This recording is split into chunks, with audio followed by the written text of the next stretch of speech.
In his book, The Secret Destiny of America, Manly P. Hall wrote that world democracy was the secret dream of the great classical philosophers, saying that the brilliant plan of the ancients has survived to our time, and it will continue to function until the great work is accomplished.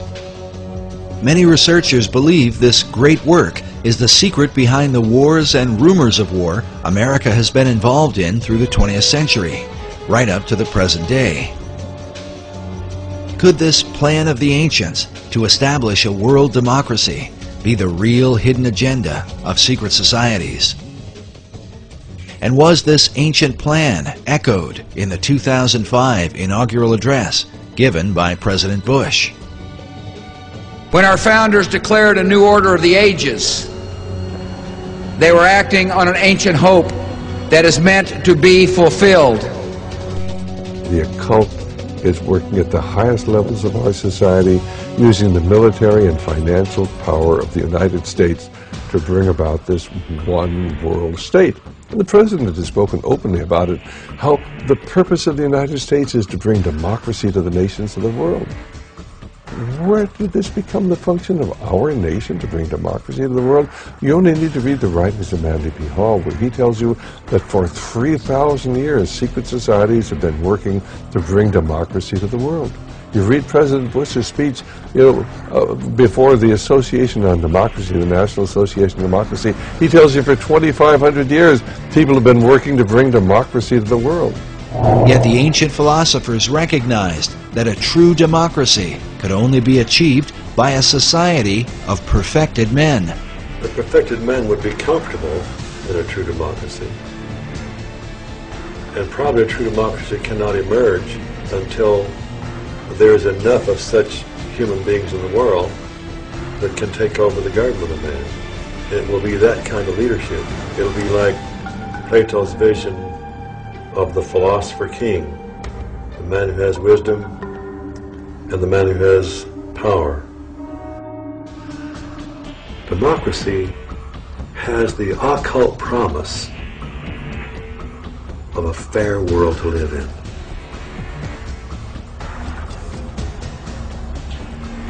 Now, you mentioned the occult promise. How would you define a term like that for an audience who's... Well, probably define that term by saying that promise is explain the word occult. Well, it's obscure. It's hidden, not visible to the normal eye. So an occult promise is something that is inherent, but only visible to those who have that inner vision. So a fair world is a kind of occult promise at the heart of democracy. But is this occult promise part of America's Christian heritage? And if not, could this account for why the many symbols that adorn America's capital city come not from the Bible, but from the ancient mystery religion? And if America were really, truly a Christian nation, what would all of these mythological characters be in our city? Certainly the Christian influence was very strong. From the Christian point of view, we were formed as a Christian nation. But from the occultist point of view, and those associated with astrology and the ancient mystery religions, America was, of course, and Washington, D.C. was to represent their position. So you've had the two forces, in America ever since its formation. While it seems that most of America's leaders have upheld Christian ideals, their reason for doing so is often questioned. If they were Christians, why would they erect monuments to pagan gods and goddesses?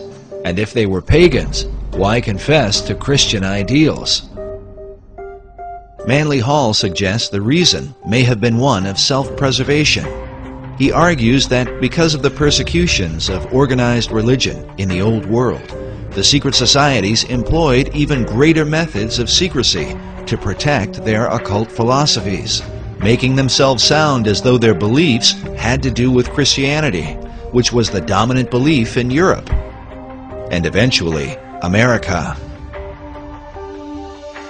He says the pagan intellectuals reclothed their original ideas in a garment of Christian phraseology, but bestowed the keys of the symbolism only upon those duly initiated and bound to secrecy. It is for this reason that all secret societies have an initiation process whereby members are bound by blood oaths not to reveal the secrets of the order. A chief factor that contributes to confusion about the beliefs of America's founders is the presence of Rosicrucianism. The Rosicrucians are a mystical, arcane society that played a major role in the development of Freemasonry. The rose and cross, which symbolize the society, are also the source of its confusion. The rose is the symbol of secrecy and represents the pagan mystery religions, while the cross symbolizes Christianity. Rosicrucianism is when the two are combined. Because of this, one can begin to understand how a man like Charles Thomson could be famous for his English translation of the Old and New Testaments, and at the same time approved the design of the Great Seal for the United States with the all-seeing eye of Horus floating over an Egyptian pyramid. Thomson was closely associated with a man named Peter Miller, a well-known 18th century Rosicrucian and the leader of the Ephrata community in Ephrata, Pennsylvania. The Ephrata cloister is believed to have been the first esoteric settlement in the New World, with connections to some of the founding fathers, such as Benjamin Franklin and George Washington. The early Ephrata movement clearly held mystical beliefs, even driving stakes into doorways to ward off evil spirits. We now know for certain that they were Rosicrucians. It was Washington was close to these individuals, as well as Franklin and Washington and Jefferson. Benjamin Franklin even enlisted the aid of Peter Miller to translate the Declaration of Independence into a number of European languages and to inform the world of America's independence. The printing for these translations was done at the Ephrata cloister. Peter Miller would have been further connected to many of the founding fathers through the American Philosophical Society, founded originally by Benjamin Franklin in 1743.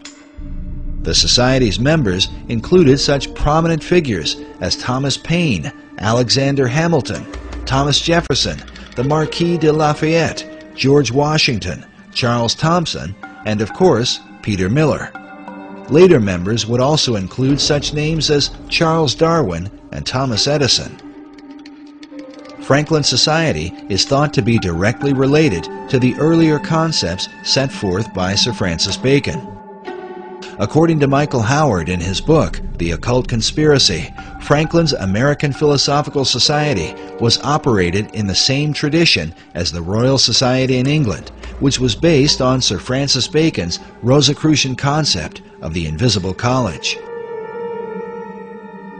In the history of the Royal Society, they refer to the beginnings of the Royal Society came from a group of people who called themselves the Invisible College. The purpose of the Royal Society of London was to further Bacon's advancement of learning through scientific investigation. It is without question, however, that some of their work led to the metaphysical and the occult. And then we find that the Rosicrucians called themselves the Invisible Brotherhood, and the College of Rosicrucians was therefore, or was called by them, the Invisible College. A Rosicrucian influence can be clearly seen in some of America's symbols. For example, this image of a pelican feeding her young appears in Manly Hall's Secret Teachings of All Ages and is very common to Rosicrucianism and Freemasonry. Now notice the Great Seal for the state of Louisiana. This particular replica is found inside the inner corridors of the U.S. Capitol. The Temple Church in London is a well-known Knight Templar church. Here we can see that the Golden Rosy Cross can be traced back to the mysterious knights. Now, notice the art surrounding this shrine. how a series of squares are shown with red and golden roses in the midst. The shrine opposite has a variation of the same design. Now consider this same pattern as it appears throughout the interior of the state capitol.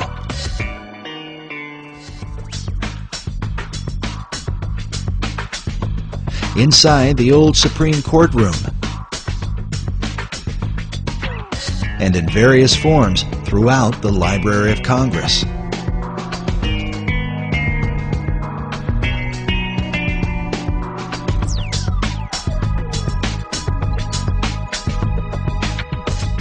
Sir Francis Bacon became the chief of the Rosicrucians in England. His famous saying, "Knowledge is power," is found written inside the Library of Congress, while a statue of Bacon can be seen on the upper level. Elsewhere in the main library is a Baconian passage from his collection of essays. It reads, "The inquiry, knowledge, and belief of truth is the sovereign good of human nature." This saying is found over a statue representing philosophy. Could this be an indication that Baconian philosophy governs the New World concept? Bacon took his inspiration from the goddess Pallas Athena, known for her helmet of invisibility. Pallas Athena images also turn up throughout Washington, D.C.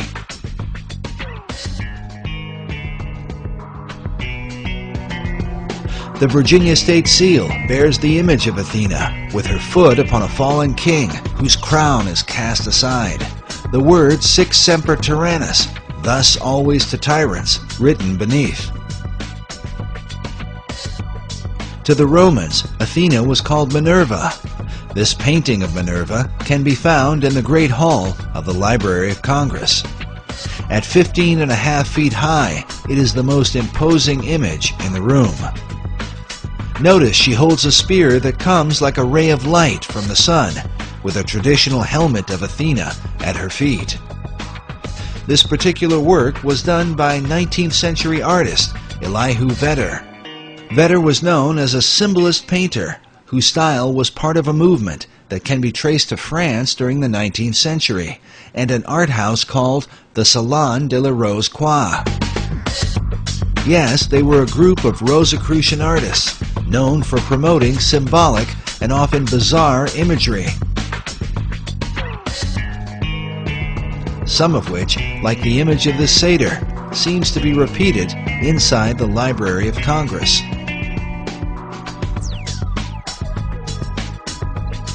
It's not clear if Vedder himself was a Rosicrucian, but one of his chief influences certainly was. William Butler Yeats was a prominent member of the Golden Dawn, a Rosicrucian secret society. Yeats, along with Irish mystic William Blake, are said to be two of Vedder's leading inspirations. Vedder's own occult themes are filled with haunting, esoteric imagery, like this work, which is called The Cup of Death. In addition to Minerva, Vedder was commissioned to do a series of paintings illustrating government, which can be found at the east end of the Great Hall in the Library of Congress. Now let's look again at this image from the Salon de la Rose Croix. It pictures Leonardo da Vinci on the right, dressed like Joseph of Arimathea, whom occultists believe was the original cupbearer for the Holy Grail. Beside him is Dante Alighieri, dressed as a Knight Templar. By now, most people are familiar with Da Vinci's arcane background thanks to Dan Brown's Da Vinci Code. Most are also familiar with Dante's Inferno, representing the many circles of hell. But according to Michael Howard, Dante was no ordinary writer. He was in fact a Rosicrucian Grand Master who wove Rosicrucian philosophies into his writings. Masonic philosopher Albert Pike wrote that it was Dante who first publicly expounded the symbol of the Rose Cross, something partly seen in William Blake's sketch of Dante's Paradise, with a cross in the center. But now look at this drawing done by famed artist Gustave Doré. The title of Doré's illustration is, quote, "The saintly throng in the form of a rose."